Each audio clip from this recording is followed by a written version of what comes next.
Oh man, we do playtesting quite a lot. And in fact, sometimes the only deliverable out of a particular research project or an R&D project is just a playtest, right?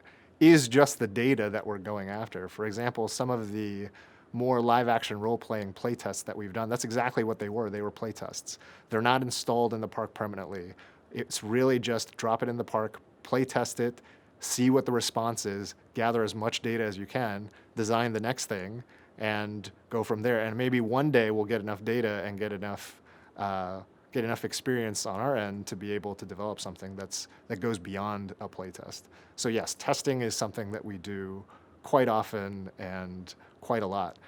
In terms of metrics-based playtesting, in terms of where you're collecting data, building heat maps, things from that, unfortunately, that's just much harder in the real world, right? If I make a if I make a multiplayer game, I can instrument it with all of the different feedback.